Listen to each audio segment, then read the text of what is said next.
Psalm number 78. Psalm number 78. A few verses in hearing this morning. Psalm number 78.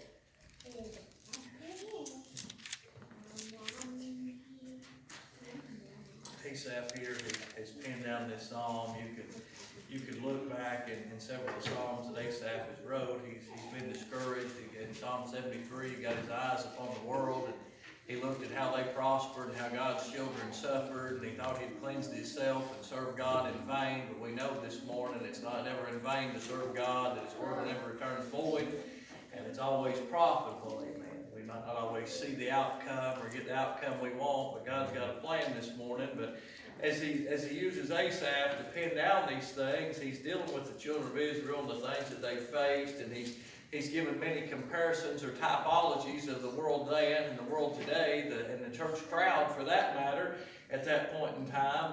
If you was to begin reading this morning, you could see, and we'll just read several verses, as I guess it's still all right in the house of God to read the Word of God, amen. And in verse number 1, he said, "Give ear, O my people, to my law, incline your ears to the words of my mouth. I will open my mouth in a parable. I will utter dark sayings of old, which we have heard and known, and our fathers have told us. We will not hide them from their children, showing to the generation to come the praises of the Lord and his strength and his wonderful works that he hath done. For he established a testimony in Jacob and appointed a law in Israel, which he commanded our fathers, that they should make them known to their children, that the generation to come might know them, even the children which should be born, who should arise and declare unto their children, that they might set their hope in God, and not forget the works of God, but keep his commandments, and not be as their fathers, a stubborn and rebellious generation that set not their heart right, and whose spirit was not steadfast with God." So what had happened in reality is they had lost generations of people. You would have a crowd that would serve God, that would love God, that would follow after God. God would raise up Israel. God would bless his people and his children, and they would prosper there. And then the people would die off or go away, or God would be real good to them and bless them so much in reality that they would turn away from God. They'd find themselves in trouble. And in verse number 4, he talked about how he didn't want him to hear. In verse 3, he said, "Which we have heard and known, and our fathers have told us." He talked about the witness of the elders, and how that they had told their children about the blessings of God. And he's talking about people being godly examples and people making a difference in others' lives. And we can look back in our lives, some of us, and see, I didn't come from a godly home. I'm glad it's turned that way now for the most part, but I didn't come from a godly home. I didn't have a mom or a daddy telling me about God, or telling me about the things of God, or telling me about any of those things. But I'm glad God still put some people in my life and put some people around me that would stand and tell and show me the truth, and that would make a difference in my life, and that God could take and use. And God desired, I want you to notice, he talked about the fathers and the mothers, and he talked about children. He never intended for the state or for the welfare offices, and I'm not being mean or hateful this morning, but he never intended a family that's right with God will stay together, and they'll teach and they'll show the goodness of God and the grace of God, and they'll prosper in God. But we see how that they had heard and that they had known. There wasn't any denying. They didn't have to wonder where it came from. They understood it. They knew the facts thereof. And then he said, "We will not hide them from their children." So in other words, he wanted them to show their children. And he said, "Showing the generations to come the praises of the Lord and his strength and his wonderful works that he hath done." That was their testimony. That was lifted up and given God. And I want you to look around today. I'm not being mean or hurtful by any means, but it's reality. You look around today, how many people's telling you about the goodness of God out there? How many people showing you the testimony of Christ and just stand back and say, "Well, how God's blessed me." When's the last time you went on the job and somebody told you a whole lot about the Lord and how much you've done for him? When's the last time you went out in public anywhere and God said how much you've done for him? Well, we just had Thanksgiving holiday this past week. And how many people stood around and told you about the good grace of God, the mercy of God, and the favor of God, what God's done for them? We had prayer requests and testimonies earlier. How many people stood up and said anything then, even in the house of God? How God had done something for them. Do you see a pattern? It's reality. It's reality. And we see down through here, he said, for he established a testimony. That these people had a testimony. They were as saved if you could be in reality. He's established a testimony and poured the law in them, which he had commanded our fathers that they should make them known to their children. How are they going to know if we don't show them? How are they going to know if we don't tell them? He said that the generation to come might know them. You want to know why the generation don't know them today? Because we've not showed them or taught them. That's the reality. He said even the children which should be born, who should arise and declare them to their children.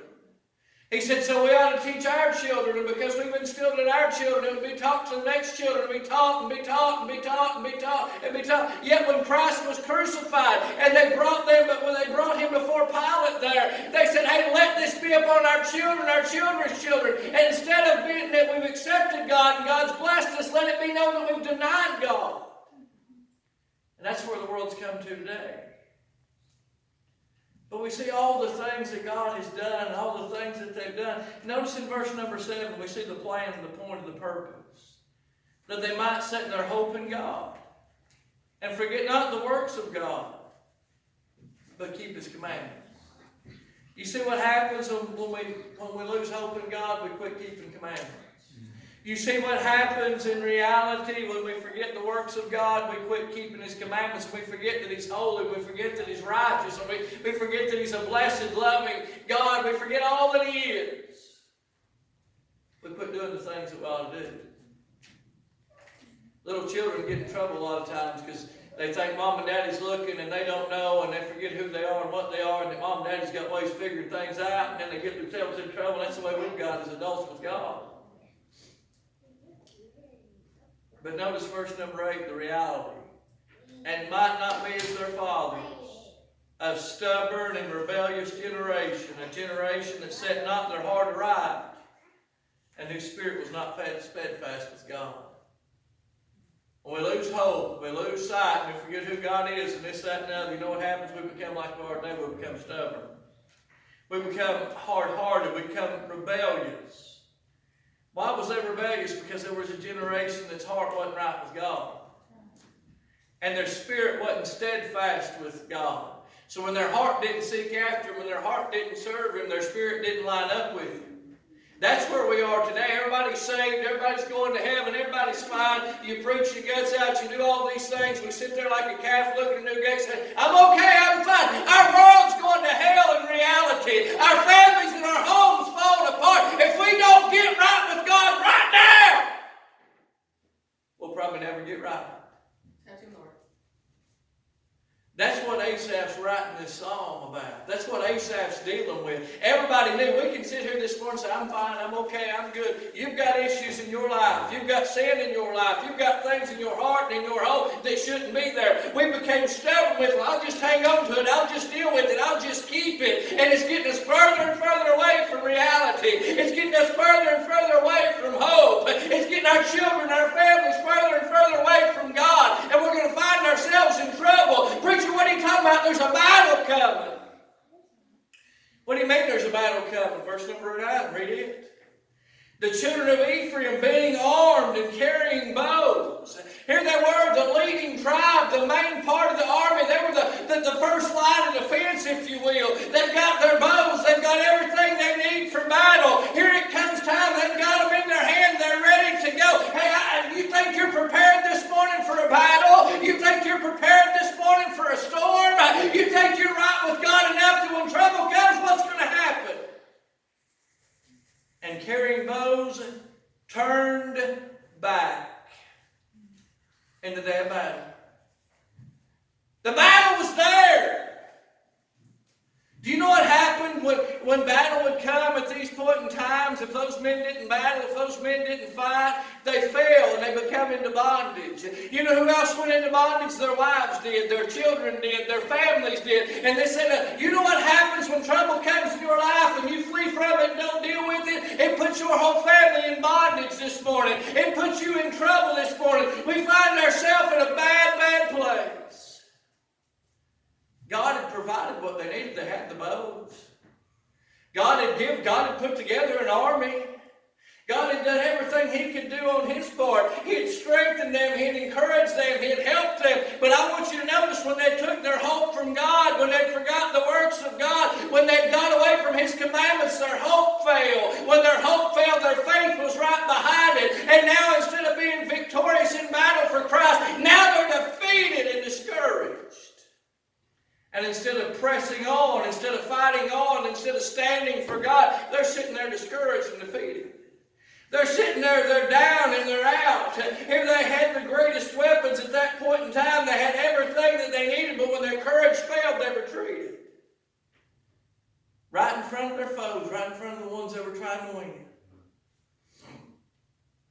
I began to think about us. We've got the greatest weapon this morning. We've got the Word of God. We've got the Spirit of God. But God's made Himself available through prayer. Yet when battle comes, you and I retreat. Because our courage and our faith gets so weak.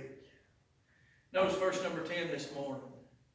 They kept not the covenant of God and refused to walk in His law. When they forgot who God was, when their hope became away from Him, they started becoming discouraged. They started becoming defeated. When you turn back in battle, you lose, you give up, you quit. You want to know why so many sitting on the couch this morning? You want to know why so many went this way and that way? Because they forgot who God is. They forgot what He does. They forgot what He's able to do. They've lost all hope. Why? Because people's not going to town. He said, I've done all these things that you might go tell.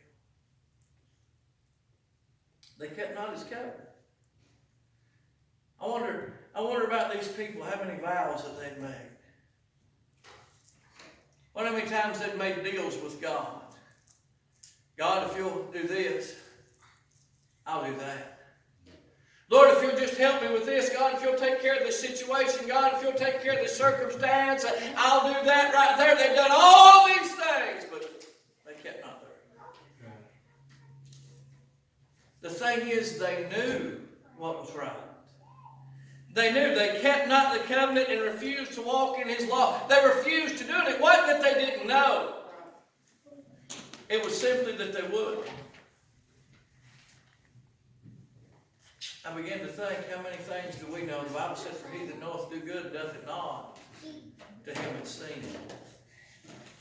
How shall we that are dead to sin live any longer therein? God forbid. We know what's true. We know what's right.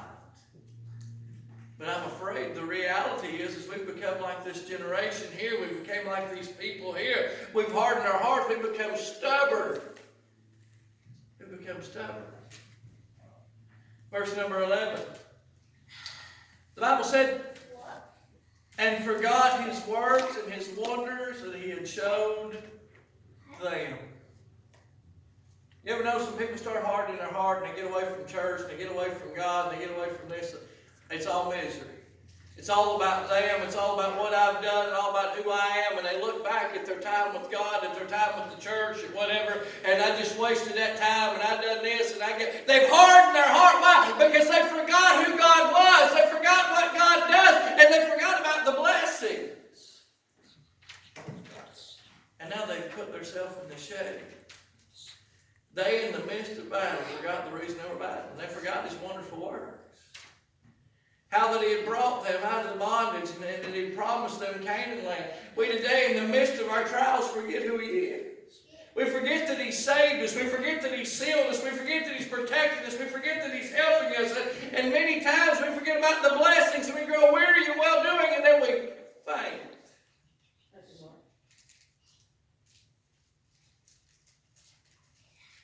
You know what you need in the midst of our battle? You need the help of God. You know what you need in the midst of our battle? You need the hope of God.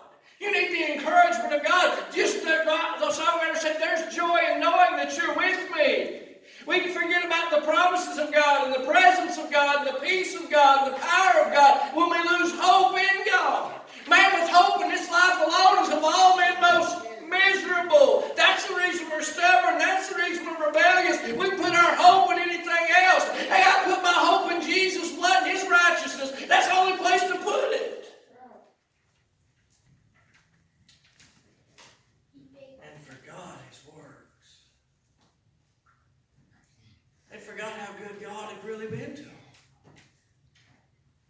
You know what had happened? They'd become so miserable, they were so burdened that they couldn't be blessed anymore. How sad is that? God had been so good to them. And they'd taken it for granted for so long. They'd taken advantage of God and realities, what had happened. And now they've come to a battle. And they think it ought to be this easy. It ought to be that way. And they don't want to trust God with it. They just rather give up and quit. Verse number 12, marvelous things did he in the sight of their fathers in the land of Egypt, in the field of Zoan. You go back and you look at the plagues and you look at all the things that he did there. You look at how much he did. All those things just to prove who he was and show who he was. And he brings them across the Red Sea. He brings them across the Jordan River. He gives them victory over all these other armies that are bigger than they are and stronger than they are. He took care of everything they could not take care of. But when the battle came, they forgot about God.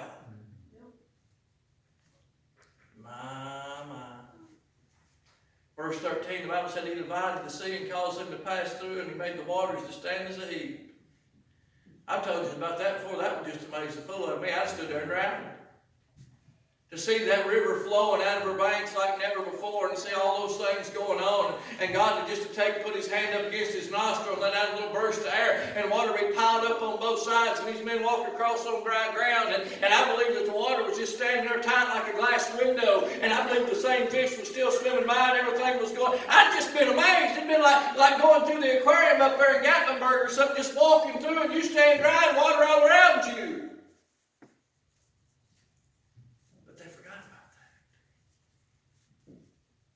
How many things has God brought you through in your life this morning?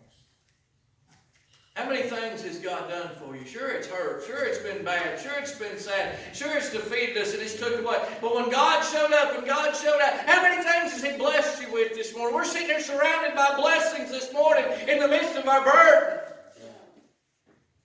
And we forgot about those.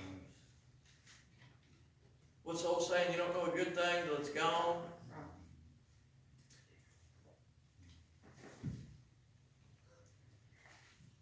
Passed through, and he made the waters to stand as a heap. We see that God made a way for them. God made a way for you and I. There wasn't a way for you to get to heaven. There wasn't a way for me to get to heaven. He gave them deliverance about separating the sea. I remember one time he ripped a veil from top to bottom and opened the Holy of Holies. You and I, the Gentile dogs, we couldn't get to where he was. But I'm glad he tore that thing from top to bottom and he opened her up. And he said, whosoever will, let him come. Amen. And now we can come right to where he is. He offered his life for our life. He came to his own received not. But as many as received, he gave power to become the sons of God, even them who believe upon his name. That's you and I this morning. We weren't of the Jews. We weren't of the house of Israel. But I'm glad now it's for whosoever will. We see the deliverance. We see him making the way. In verse 13. In verse number 14, the Bible said in the daytime also he led them with a cloud.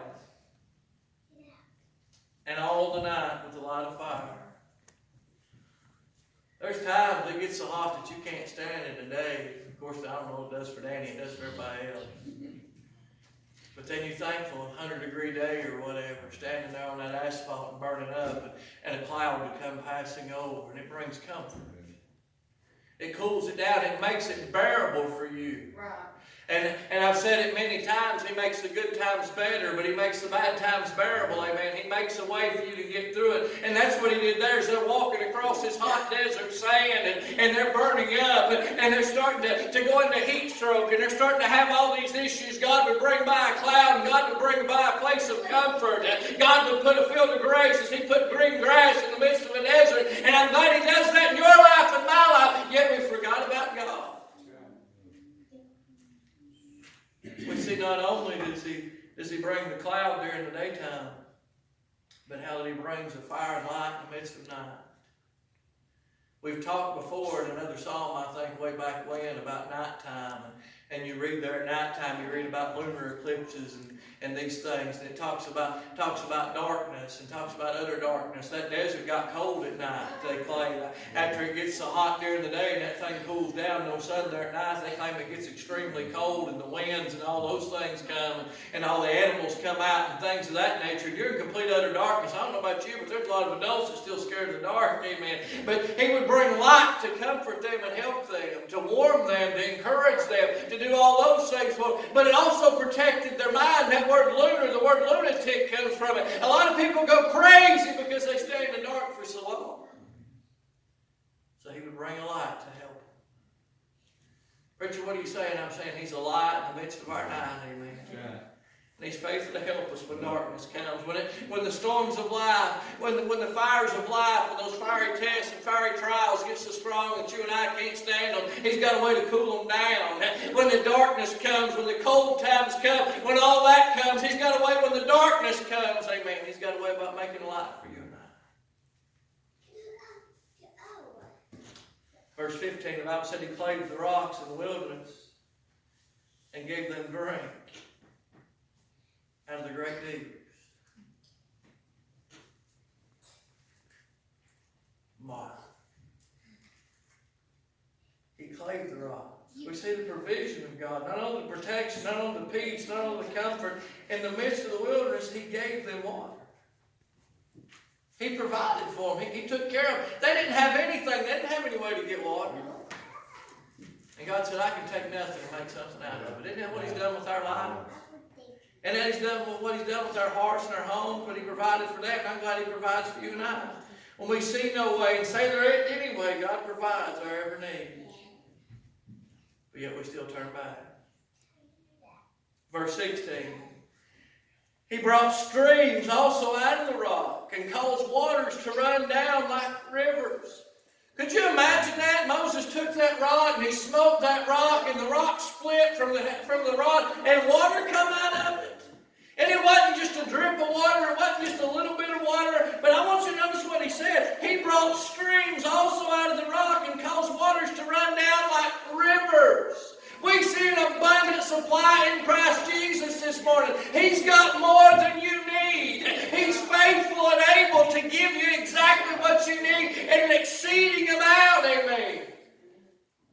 No wonder he told Paul, my grace is sufficient to you. It's more than enough. Yeah. It's more than enough. We see it's a sufficient supply. He gives us more than enough. They once found themselves in a place called Marah, and the water was bitter. But one old dead tree made it sweet, amen.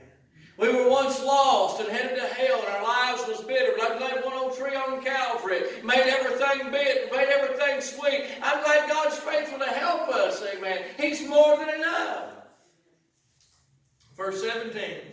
The Bible said, and they sinned yet the more against him by provoking the Most High in the wilderness. You see that? The more he did, the more he gave. Yet they sinned the more. I think the world around us today, I think the United States of America, God's blessed America. This nation's founded upon him, built upon him. But you know what's happened? They've become the modern day Israel, if you will. They've sinned more and more and more and more against God. The things that they're doing, the way that they're going, they're tempting God and they're too stupid to realize it. God's bestowed all these blessings upon them. And they turn back. We've not only taken God for granted, we've taken advantage of God. A bunch of spoiled, rotten children. Have you ever seen that? People become unthankful, they become unholy, they become ungodly, just like we talked about Wednesday night in 2 Timothy chapter number 3. Perilous time. That was what was going on here, that's what's going on now. But notice this, he's done all these wonderful things for them, and he's taken good care of them, and they've sinned before God. They're provoking God in the midst of the wilderness. Remember where you are. They're in the midst of a wilderness. They're in the midst of the place God has put them. He's already opened up the earth and destroyed how many? He's already let the serpents come and kill how many? Their life was in his hands. What's that other song? He's got the whole world in his hands. Amen. Verse number 18. And they tempted God in their heart by asking meat for their lust. They tempted God in their own heart by asking meat for their lust. We have not because we ask not. When we ask how? Amiss. After our own lust. It's something we want, something we desire. Instead of thanking Him for what He's done, they're chasing after their lust. They're saying, God, we want more. God, we want bigger. God, we want better. Instead of appreciating what they've got. Preacher, what are you saying? I'm saying, well, today, the more we get, the more we want. Rather than being thankful, we go lusting and praying after foolish things. You can read, we'll look at it tonight maybe. They had manna from heaven. They had angels' food. And they complained. Paul said if we've got food and raiment to be content. He's gave them a place to stay. He's gave them food. He's gave them all these things that they would need. He's blessed them beyond measure. And they still complain.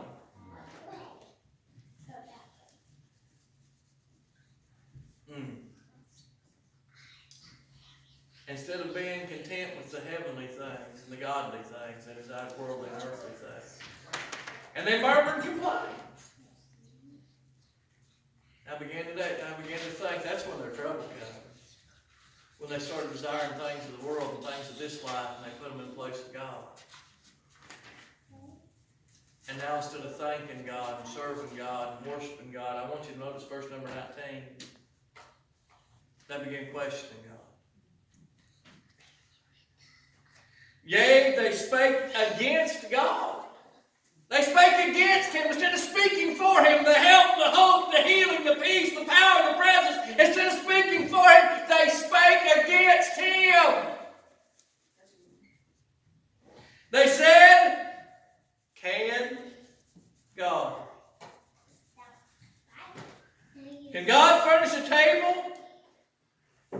in wilderness? And when he questioned, can God? Behold, he smote the rock that the waters gushed out.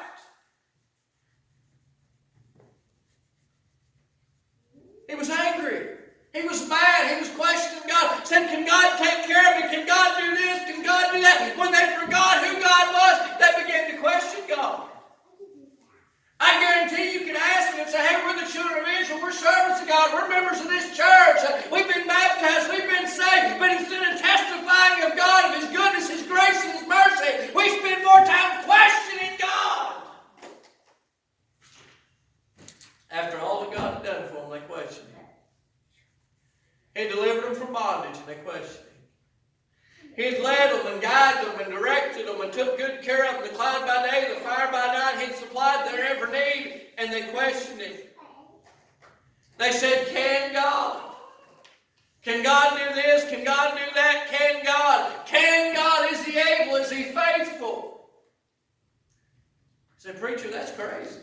Why would they do that? How could they do that? Do you not realize when your faith gets weak and you start doubting and you start fearing, you do the same thing? Here He is. He's left heaven and earth. He's come born of a virgin. He's done all those things. He's lived 33 to 3rd sinless years. He's died. He's buried. He's resurrected. He's come to where you are, convicted you of your sin. He's saved your soul from hell. He's protected you, provided for you, took good care of you. He supplied your every need. He's blessed your heart, your home, honey, and your faith has got weak because you quit telling about God and now you question God. Can I ask you this as kind and as gentle as I can be? Who in the world are we this morning to question God? You can question and ask me anything you want to. You can question my character or my countenance. You can question anything you want to about me, and that's fine. But who are we to question God? You know what happened when you start questioning God? Ask Job. You remember what God asked Job? He said, Job, where was you when I created the heavens and the earth? Where was you when I put this whole world together and keeping it all together? Where was you at? Preacher, what in the world you say? When we forget what He's done, we begin to question what he can do. Verse number 7, watch this in closing this morning. The whole point of what God had done for these people was that they might put their hope in God and not forget the works of God, but rather keep His commandments. God's plan, God's purpose, God's will for the children of Israel, for their home and for your home this morning, is verse number 7. That they might set their hope in God and forget not the works of God, but keep His commandments. But the reality is verses number 10 and 11. They kept not the covenant of God, and refused to walk in His law, and forgot His works and the wonders that He had showed. The marvelous things that He had done in their sight. They saw it, they knew it, they couldn't deny it. Yet they still forgot. You know what happened? Something else had took its place. Something else had taken His place. You know the reality of it? They got themselves another God, and they didn't even know it. You know what's happened to you and I this morning? What's happened to America this morning? We've got ourselves another God. Our phones, our jobs, our families, our friends, they've become gods. They've took our focus and our faith away from Him. And we don't even know it. Till battle comes. You know where praises went? You know where worship has went this morning? It's gone. Because we've simply forgotten who He is. I asked you this morning, which of your needs has God not supplied and taken care of? Where is it that God has ever failed you? When was it that God has forsaken you? Even though these children of Israel had left their home and had left their comfort zone, and it was without all that, they weren't without their God. He was with them. Where are you going to go that God's not going to be there? God's faithful this morning. But I'm glad we can look back in our past. We can look back in the Word of God. We can see who He is and what He does and what He has done. We can put our faith and our hope and our trust in Him. Faith comes by hearing. And hearing by the Word of God. Do you want to know why their faith got low? Because they got away from the Word of God. What about us this morning? I wonder how much time we spent reading and studying and praying this week. Seeking after God, after His will, and after His Word. Well, preacher, we were so busy with Thanksgiving, so we were so busy with worldly holidays. We didn't have time for God. That became your God. That's rough, isn't it? But it's reality. I ask you this morning, what is it that's in your life that you're questioning? Can God? If you've got need, why don't you bring it to Him this morning? He said, try Him. And see if He's who He said He was, or see if He can do what He does. I believe God will help you this morning. I believe if you start questioning, can God, before long you'll see what we're going to look at tonight, good Lord willing, that God can. If you've got needs, would you come? Father,